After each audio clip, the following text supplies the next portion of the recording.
ఈ రోజు మహాభారతంలోని 63వ అధ్యాయం. యుద్ధం ప్రారంభించడానికి అంతా సిద్ధంగా ఉంది. అలాంటి ఆందోళనకరమైన క్షణమున ఇరువైపున సైనిక దళాలు యుధిష్ఠిరుని ఆశ్చర్యంగా చూస్తారు. దృఢమైన మరియు ధైర్యవంతుడైన పాండురాజు కొడుకు ఎందుకు అకస్మాత్తుగా ఆయన కవచాలు తీసి ఆయన ఆయుధాలని కింద పెట్టారు? ఆయన రథం నుంచి కిందకి దిగి పాదాల మీద కౌరవ సైన్యం వైపు ఎందుకు వస్తున్నారు? యుధిష్ఠిరుడు ఏం చేస్తున్నారు అని అందరూ ఆశ్చర్యంగా మాట్లాడుకుంటారు. ధనంజయ కూడా కలవరపడతారు. ఆయన రథం నుంచి దిగి యుధిష్ఠిరుడు వైపు పరిగెడతారు. మిగిలిన పాండవ సోదరులు, కృష్ణుడు అందరూ ఆయనతో పాటు వస్తారు. వాళ్ళ భయం ఏంటంటే యుధిష్ఠిరుడు ఆయన సహజ అభిరుచికి లొంగిపోయి అకస్మాత్తుగా శాంతిని కోరుకుంటా వాళ్ళకి ప్రకటించడానికి వెళ్తున్నారేమో అని కంగారు పడతారు. రాజా, ఎందుకు మీరు శత్రువుల గీత వైపు వెళ్తున్నారు? మాకు ఏమీ చెప్పకుండా. మన శత్రువులు యుద్ధానికి సిద్ధంగా ఉన్నారు. సైనికులు కవచాలు ధరించారు. ఇలాంటి సమయంలో మీరు మీ కవచాలు తీసి ఆయుధాలు పడేసి పాదాల మీద ఎందుకు ముందుకు వెళ్తున్నారు? మీరు ఏం చేయాలనుకుంటున్నారో మాకు చెప్పండి. అలా అర్జునుడు ధర్మపుత్రాన్ని అడుగుతారు. కానీ తీవ్ర ఆలోచనలో మునిగిపోయిన యుధిష్ఠిరుడు ముందుకి సాగుతారు నిశ్శబ్దంగా. వాసుదేవుడు ఎవరికైతే అందరి హృదయాల గురించి తెలుసో నవ్వి ఇలాగా అంటారు. యుధిష్ఠిరుడు ఈ భయంకరమైన పోరాటం మొదలయ్యే ముందు పెద్దవాళ్ళ దగ్గర నుంచి ఆశీర్వాదం తీసుకోవడానికి వెళ్తున్నాడు.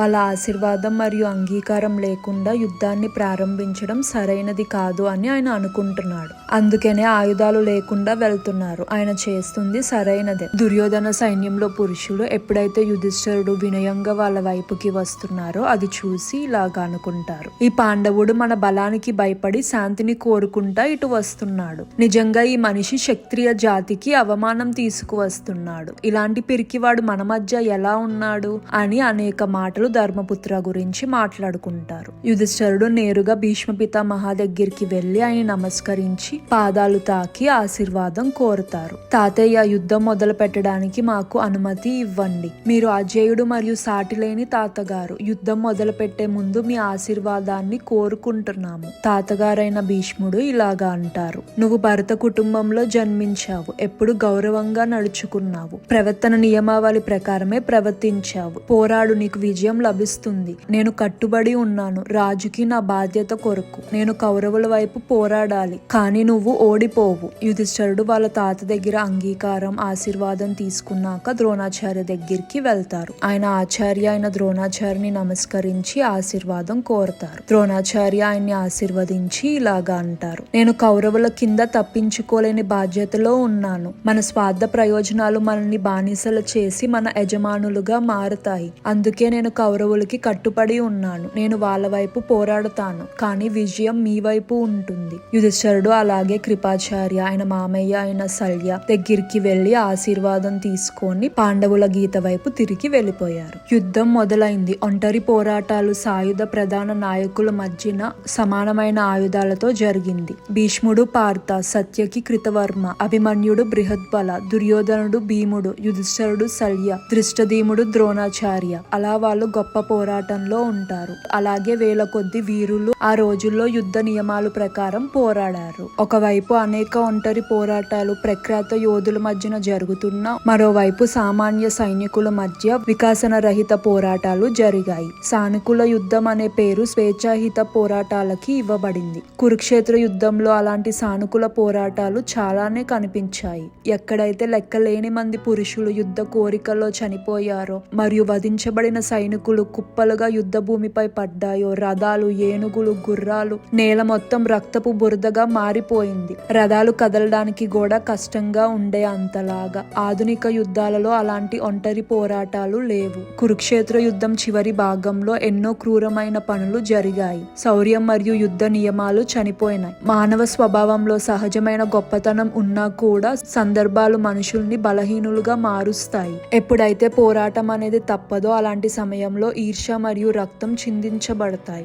గొప్ప మనుషులు కూడా తప్పులు చేస్తారు. వారి లోపాలు ఇతరులకి చెడు ఉదాహరణలా ఉంటాయి. ధర్మం కూడా సులభంగా విసర్మించబడుద్ది. అలాగా హింస మరియు అధర్మం పుట్టించి భూమిని దుష్టత్వంలో ముంచేస్తుంది. మహాభారతంలో ఇంకా అనేకమైన విషయాలు మీకోసం ఉన్నాయి. తెలుసుకోవాలంటే సబ్స్క్రైబ్ చేసుకొని ఆల్ అని సెలెక్ట్ చేసుకోండి. నచ్చితే లైక్, కమెంట్ అండ్ షేర్ చేయండి. మన ఇతిహాసాన్ని అందరికీ తెలిసేలా చేద్దాం.